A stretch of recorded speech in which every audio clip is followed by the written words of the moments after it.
Solo dungeons is an integral part of PvP and PvE content in Albion. What nuances are hiding behind this simple content? You will figure out in this video. Let's go!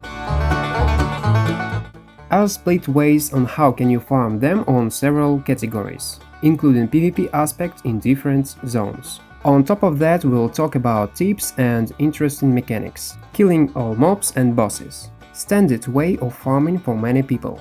Everyone done that with no exception, who was at least once in such dungeon. But it is not always correct decision. You can clear them all until tier 5, while you are learning mobs, bosses, shrine locations and the way how dungeon maps looks like. These dungeons are pseudo-random. All of them are just presets and its amount not huge. But if you will farm higher tier zones which are more populated, you should follow several rules. Remember, always pick up each shrine you see, even if you got cool buff that you don't wanna lose. Your greed can kill you. Just imagine a situation when people dive you from behind with shrine buff. I was in such circumstances lots of times, as victim and as a player killer. Next, when you clear in dungeon some mini-bosses located too deep. Sometimes it is much better if you skip them. Such moves will minimize risk. But remember, you must kill regular mobs anyway around this boss. Because due to new mechanic you need to kill 90% of mobs to get final chest. And now I'll tell you how to use these 10% that are left wisely. When you enter final boss room, always leave behind several mobs. They will serve you as a shield. Thanks to this tip, possible gankers might lose certain amount of health and waste some spells.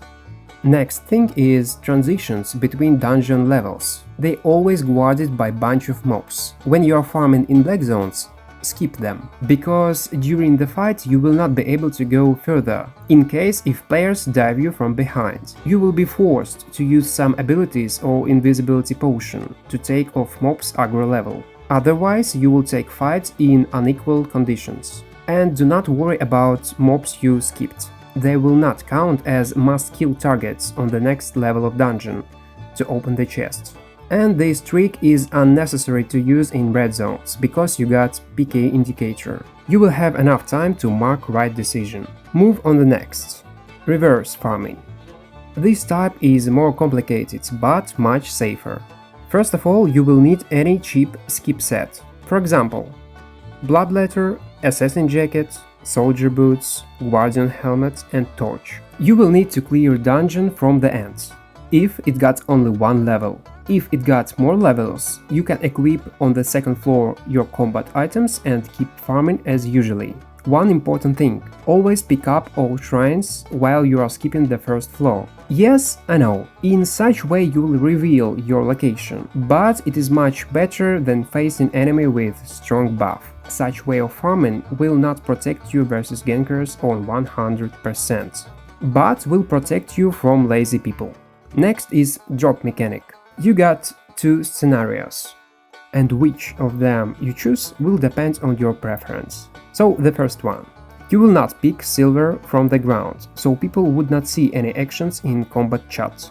But if you will do this, enemy will know that you are within 5 minutes away, because silver automatically disappear after 5 minutes mark. Or the second way. You will pick up everything, but your actions could see other people on high range in chat. Hence, to this information higher, you as a ganker can use this knowledge too. Especially combat chat in red zones, to scout people and turning on PK when you will need, to strike enemy quietly. Otherwise, most of the players will just run away if they see you on the screen. While we are on the subject of hunting, let's continue. There is no universal ways how to find people in open worlds for PvP, but I'll tell you the way like I do.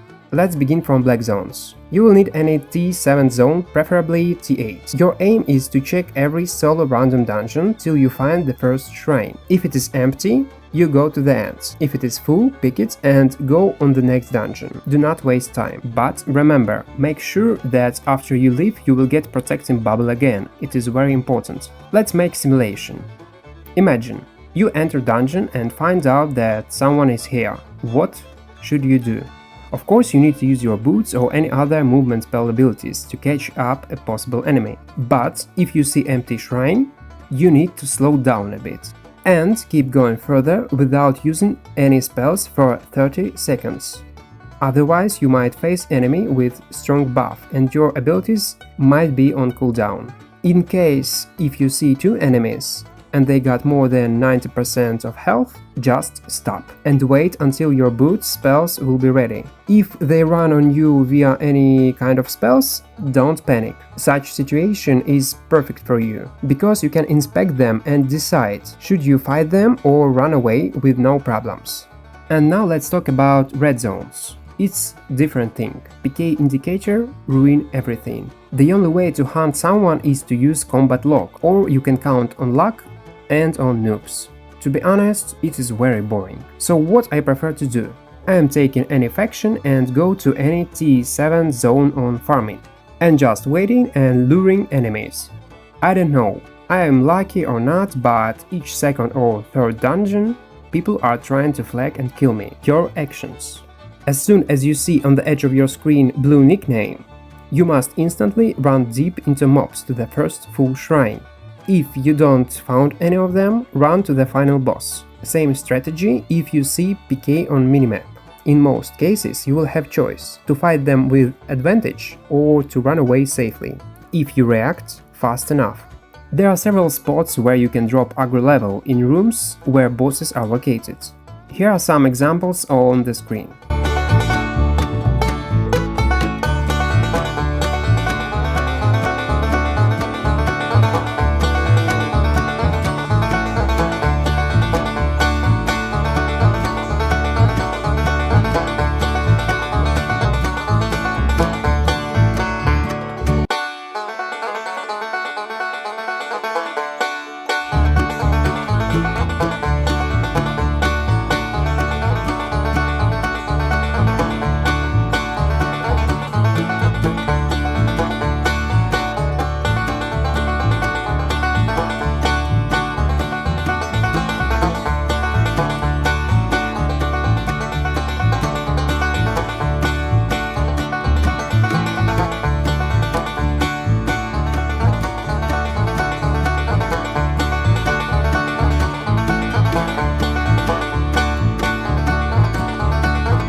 You must know and use all of them, if it is possible.